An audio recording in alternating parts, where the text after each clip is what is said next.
Hello student, botany class में एक बार फिर आपका स्वागत है। और आज हमारा जो टॉपिक है वो है शैवालों का आर्थिक महत्व। इससे जो 15-20 मिनट का जो टॉपिक है उसमें से बहुत अच्छे क्वेश्चन पूछे जाते हैं, छोटे छोटे इंटरेस्टिंग क्वेश्चन पूछे जाते हैं। और साथ में हम शैवालों का जो आर्थिक महत्व पढ़ेंगे उसको दो भागों में हम डिवाइड कर सकते हैं। एक तो इनका जो है लाभदायक प्रभाव होते हैं, या हम कह सकते हैं कि इनके कौन से जो हमें इस प्रकार के हैं वो इनका उपयोग जो उपयोगी हैं शैवाल, और कुछ ऐसे हैं जो हार्मफुल हैं। तो हम सबसे पहले यूज़फुल जो हैं, यूज़फुल एल्गी, उनकी बात करते हैं। यूज़फुल एल्गी, एक तो देखो सबसे पहले आप ये लिख सकते हो कि शैवाल जो हैं वो अन्य पौधों की तरह कार्बन डाइऑक्साइड का स्थिरीकरण करते हैं, क्योंकि हम जानते हैं कि फोटोसिंथेटिक हैं। फोटोसिंथेटिक प्रक्रिया द्वारा, प्रकाश संश्लेषण की प्रक्रिया द्वारा जो सूर्य की जो सौर ऊर्जा है, सौर ऊर्जा या प्रकाश ऊर्जा, उसका जो रासायनिक ऊर्जा में रूपांतरण जो होता है, रासायनिक ऊर्जा में रूपांतरण होता है, वो फोटोसिंथेटिक प्रोसेस द्वारा होता है। और इस प्रकार की जो प्रक्रिया है वो एल्गी द्वारा संपादित होती है। अर्थात हम कह सकते हैं कि सूर्य की ऊर्जा जो सौर ऊर्जा है उसका रासायनिक ऊर्जा के रूप में रूपांतरण होता है। ये जो प्रक्रिया होती है इसके माध्यम से CO2 का फिक्सेशन होता है। किसका? CO2 का फिक्सेशन होता है। तो हम ये कह सकते हैं कि एल्गी का महत्वपूर्ण उपयोग तो यही है कि इस पृथ्वी पर जो समुद्र की एल्गी हैं, लगभग 90% समुद्री एल्गी द्वारा CO2 का फिक्सेशन किया जाता है फोटोसिंथेटिक प्रोसेस द्वारा, जिसके अंतर्गत सूर्य की सौर ऊर्जा द्वारा रासायनिक ऊर्जा के रूप में CO2 का फिक्सेशन होता है। ये हम बता सकते हैं पहला उपयोग यूजफुल एल्गी के अंतर्गत। दूसरा जो हम यदि बात करें, इसके अलावा शुरुआत आपको यहीं से करनी है, उसके अलावा हम कुछ एल्गी के उदाहरण पढ़ेंगे जो अलग अलग उपयोग में आते हैं।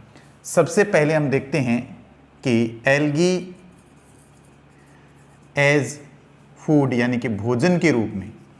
सबसे पहला पॉइंट आता है एल्गी एज फूड। उसमें आप पहले इसमें तो वो लिख देना CO2 फिक्सेशन वाला जो मैंने आपको बताया, और उसके बाद आपको लिखना है एल्गी एज फूड, भोजन के रूप में। सभी प्रकार की जो एल्गी हैं, मुख्य रूप से जो हम पढ़ते हैं red algae, blue green algae, BGA, blue green algae, brown algae,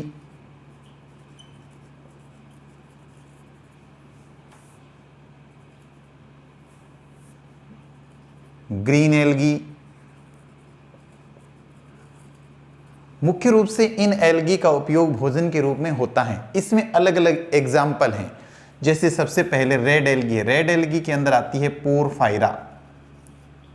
porphyra एक रेड एल्गी है जिसका उपयोग भोजन के रूप में किया जाता है। कहाँ पर करते हैं? जापान के लोग।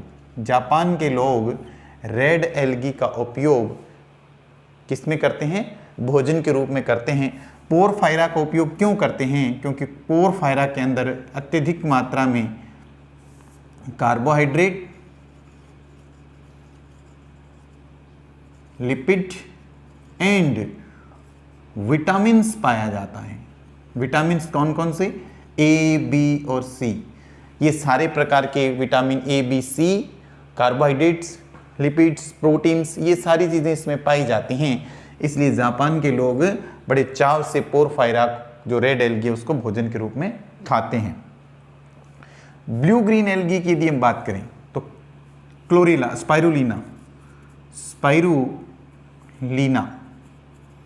स्पाइरुलिना एक ब्लू ग्रीन एल्गी है, नील हरित शैवाल हैं।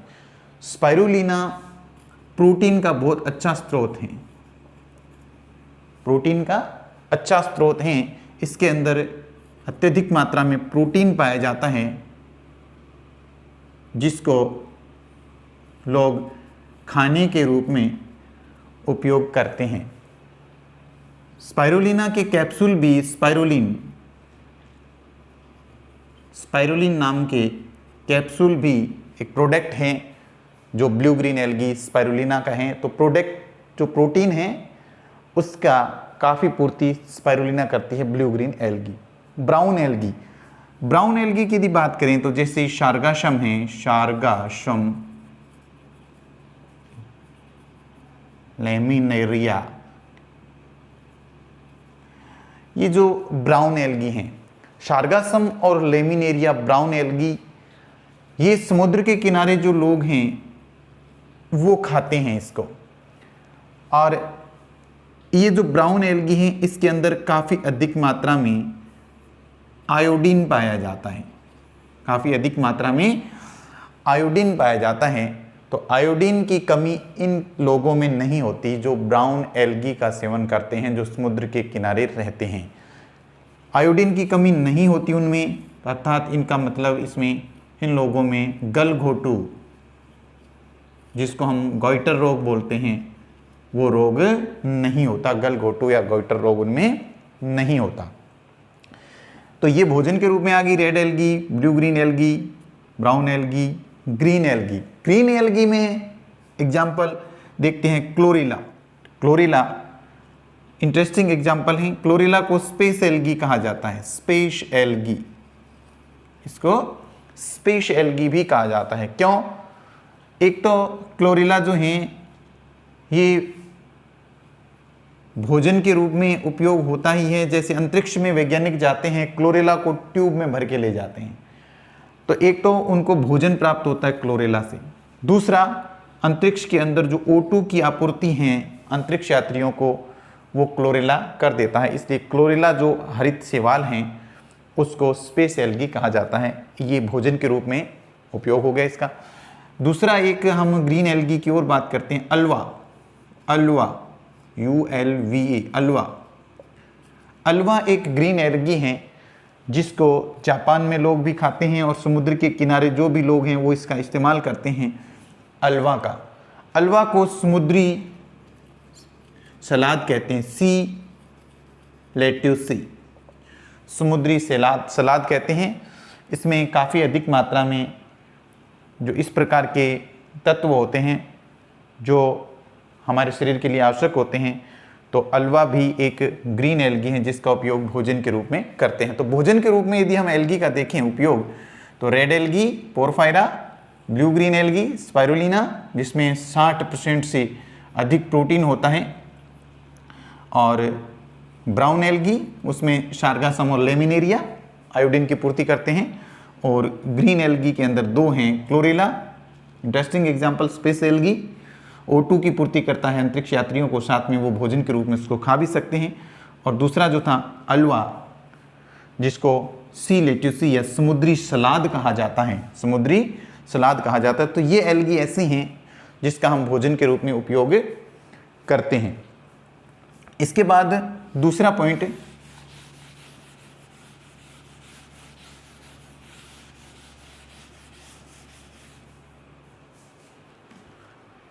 एल्गी का जो दूसरा उपयोग है वो है एल्गी एज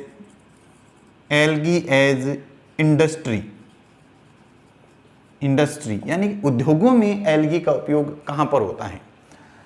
उद्योगों के अंदर हम देखते हैं एक नंबर पे अगार अगार, आपने नाम सुना होगा अगार अगार। अगार अगार जो है वो एक कोलाइडी जटिल पॉलीसेकेराइड है। कोलाइडी जटिल पॉलीसेकेराइड होता है, पॉलीसेकेराइड। अगार अगार एक कोलाइडी जटिल पॉलीसेकेराइड होता है। अगार अगार रेड एल्गी से प्राप्त होता है। किससे? रेड एल्गी से। रेड एल्गी से प्राप्त होने वाला कोलाइडी जटिल पॉलीसेकेराइड्स होता है जिसको अगार अगार कहते हैं। रेड एल्गी कौन कौन सी रेड एल्गी? ग्रेसिलेरिया,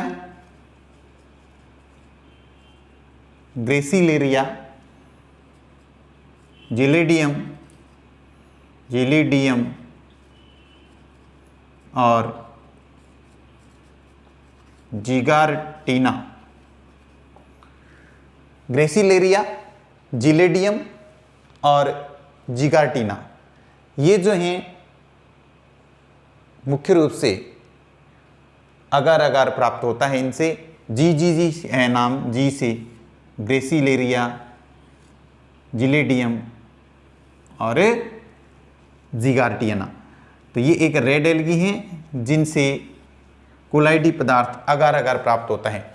ये इनसे जो प्राप्त पदार्थ होता है वो पाउडर रूप में,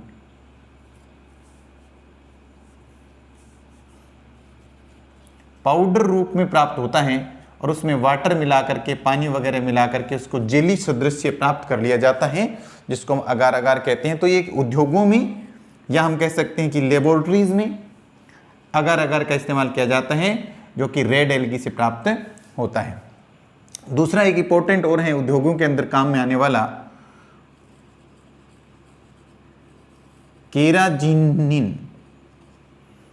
केराजिनिन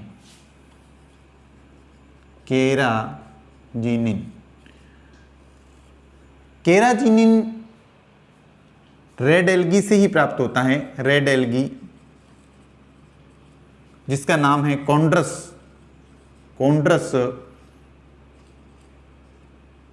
क्रिस्पस। कॉन्ड्रस क्रिस्पस एक एल्गी है, रेड एल्गी, उससे केराजिनिन प्राप्त होता है। केराजिनिन इसकी जो सेल वॉल हैं उससे मुख्य रूप से प्राप्त होता है और इसका उपयोग उद्योगों में करते हैं। मुख्य रूप से जो कॉस्मेटिक मटेरियल होता है, कॉस्मेटिक मटेरियल या कॉस्मेटिक जो प्रोडक्ट हैं उसके अंदर इस केराजिनिन का उपयोग किया जाता है। इसके अलावा जो क्रीम्स वगैरह बनती हैं उसमें, टूथपेस्ट वगैरह जो होते हैं उसमें इनका उपयोग किया जाता है। तो शब्द हैं केराजिनिन। कई बार सीधा ही प्रश्न पूछा जाता है केराजिनिन क्या है। तीसरा जो इंडस्ट्री के अंदर हम उपयोग की बात करें तो तीसरा एक शब्द आता है किशालगार। किशालगर, ध्यान से सुनना इसको, किशालगर। किशालगर क्या होता है? यहां पर जो डाइटम्स टाइप की एल्गी हैं, डाइटम्स टाइप की एल्गी की सेल वॉल मजबूत होती है जिसमें सिलिका पाया जाता है। डाइटम्स नाम की जो एल्गी होती हैं उसके अंदर, डाइटम्स प्रकार की जो एल्गी होती हैं उसमें विशेष प्रकार के सेल वॉल पाई जाती हैं और उस सेल वॉल के अंदर सिलिका पाया जाता है। सेल वॉल में क्या पाया जाता है? सिलिका पाया जाता है। तो डाइटम्स जो हैं, डाइटम्स की जब डेथ हो जाती है, डाइटम्स मर जाते हैं, तो उसकी जो सेल वॉल हैं वो वैसी की वैसी ही जलाशय के जो तल हैं उस तल के ऊपर इकट्ठी हो जाती हैं, जलाशयों के तल में इकट्ठी हो जाती हैं। डाइटम्स की जो सेल वॉल हैं वो सिलिका की बनी होती है। डाइटम्स की मृत्यु के बाद जो सेल वॉल हैं वो जलाशयों में नीचे इकट्ठी होकर के एक विशेष परत बनाती हैं, एक विशेष मिट्टी की परत का निर्माण करती हैं। उस परत को ही किशालगार कहते हैं। किशालगार, हाँ, इसको क्या कहते हैं? किशालगार कहते हैं। ये क्या है? इंपॉर्टेंट है। तो ये इंडस्ट्री में उपयोग होता है, जैसे अगार अगार हैं। दूसरा जो मैंने आपको केराजिनिन बताया, किशालगार बताया, ये इंडस्ट्री के अंदर उपयोग है। उसके बाद हम देखते हैं सी के अंदर एल्गी एज मेडिसिन। औषधि के रूप में कहाँ उपयोग होता है एल्गी का? एल्गी जो है औषधि के रूप में देखें तो क्लोरेला जो है, क्लोरेला जो ग्रीन एल्गी हैं, क्लोरेला, उससे क्लोरेलिन प्राप्त होता है। ग्रीन एल्गी क्लोरेला से क्लोरेलिन प्राप्त होता है। ये एक प्रतिजैविक औषधि है, प्रतिजैविक है। तो प्रतिजैविक औषधि प्राप्त होती है क्लोरेला ग्रीन एल्गी से। तो ये एक मेडिसिनल उपयोग हो गया। दूसरा कारा और नाइटीला, कारा और नाइटीला, ये दोनों भी ग्रीन एल्गी हैं। इनका उपयोग ये है कि इनको कुछ जलाशयों में जहाँ पर ये कारा और नाइटेला उगते हैं वहाँ पर ये इस प्रकार का इनमें गुण होता है कि ये जो मच्छर हैं, मच्छर के लार्वा जो हैं, मच्छर की लार्वा को ख़त्म कर देते हैं। कारा और नाइटेला जिस जलाशयों में उगते हैं तो इनका प्रभाव ऐसा होता है कि ये जो मच्छर के लार्वा जो हैं उनको ख़त्म कर देते हैं। तो इस एल्गी का उपयोग भी मेडिसिन में हो गया एक प्रकार से। उसके अलावा चौथा हम पढ़ते हैं algae as agriculture, algae as agriculture use, agriculture use. Agriculture के अंदर यानी कि कृषि क्षेत्र में हमने देखा है कि एनाबेना नोस्टॉक, एनाबेना और नोस्टॉक जो कि हम जानते हैं ब्लू ग्रीन एल्गी हैं, ये नाइट्रोजन फिक्सेशन करते हैं। क्या करते हैं? नाइट्रोजन फिक्सेशन करते हैं। एनाबेना नोस्टॉक नाइट्रोजन फिक्सेशन करते हैं और नाइट्रोजन फिक्सेशन के लिए एनाबेना नोस्टॉक के अंदर विशेष प्रकार की विशिष्ट कोशिकाएं पाई जाती हैं। उन कोशिकाओं को इटेरोसिस्ट कहते हैं।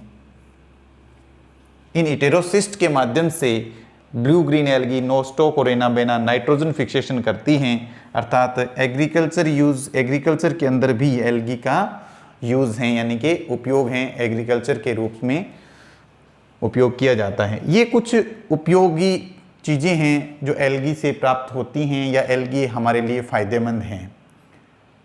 इसके बाद हम यदि देखें कि एल्गी के कौन से इस प्रकार के इफ़ेक्ट हैं जो हार्मफुल हैं।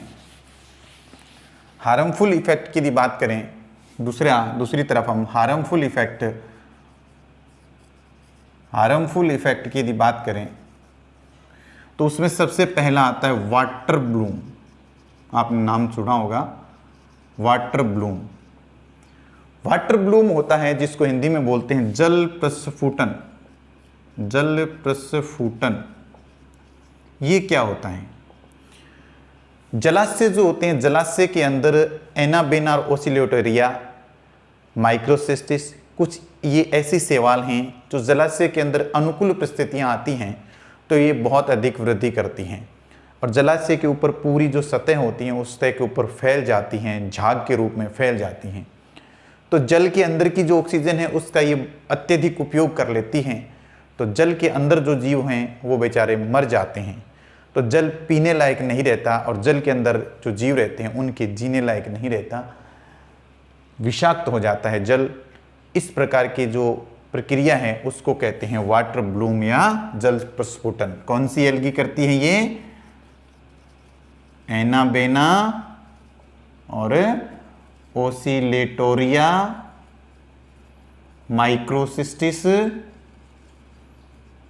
इस प्रकार की जो एल्गी हैं वो वाटर ब्लूम करके नुकसान पहुंचाती है। और से बहुत नुकसान है, जैसे वाटर सप्लाई में, वाटर सप्लाई जो होती है तो वाटर सप्लाई के अंदर जो पंपिंग स्टेशन होते हैं जहाँ से वाटर सप्लाई की जाती है वहाँ पर जो छोटी एल्गी हैं जैसे माइक्रोसिस्टिस, माइक्रोसिस्टिस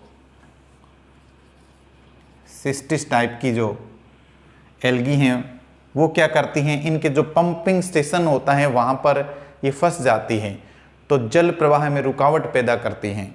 तो ये एक नुकसानदायक एल्गी होगी। तीसरा यदि हम देखें तो जहाज जो हैं उनको भी नुकसान पहुंचाती हैं। समुद्र के अंदर कुछ एल्गी ऐसी हैं जो जहाज़ों के ऊपर, जहाज़ की जो लकड़ी के जो जहाज़ हैं उनको नुकसान पहुंचाती है। कुछ एल्गी ऐसी हैं जो हमने पढ़ा था कि पादपों को नुकसान पहुंचाती है। जैसे आपके याद होगा रेड रस्ट रोग, रेड रस्ट चाय में भी था और कॉफ़ी में भी था, हमने पढ़ा था ना। सेफिलोरस वायरेंसिस और सेफिलोरेंस कॉफ़ी, सेफिलोरेंस वायरेंसिस जो हैं, सेफिलोरस वाइरेंसिस एंड सेफ्यूलोरेंस कॉफ़ी, ये जो हैं चाय और कॉफ़ी के अंदर परजीवी हैं, परजीवी शैवाल हैं जो रेड रस्ट, लाल कीट रोग जो हैं वो पैदा करते हैं।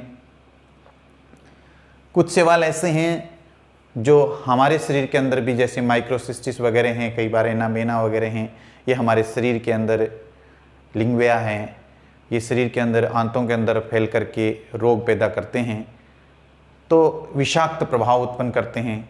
कुछ शैवाल जल के अंदर इतना विषाक्त प्रभाव उत्पन्न कर देते हैं कि जल दूषित हो जाता है, पीने लायक नहीं रहता। तो ये कई इफेक्ट हैं जो हार्मफुल इफेक्ट हैं, जिसको हम हार्मफुल इफेक्ट के अंदर शामिल करते हैं। तो ये था एल्गी के अंदर जो हैं किस प्रकार कुछ प्रभाव जो थे, यूज़फुल फ़ायदेमंद एल्गी थी उसका, कुछ नुकसानदायक एल्गी थी उसका। तो ये आपको उसमें लिखना होता है शैवालों का आर्थिक महत्व में। शैवाल से रिलेटेड एक दो पॉइंट और हैं जो मैं आपको बताता हूँ, इंपॉर्टेंट हैं। जैसे एक होता है, शैवाल में प्रश्न पूछा जाता है, गोडुकाव इफेक्ट, गोडुकाव प्रभाव क्या होता है? गोडुकाव इफेक्ट। नील हरित शैवाल और लाल शैवाल, नील हरित शैवाल, blue green algae and red algae,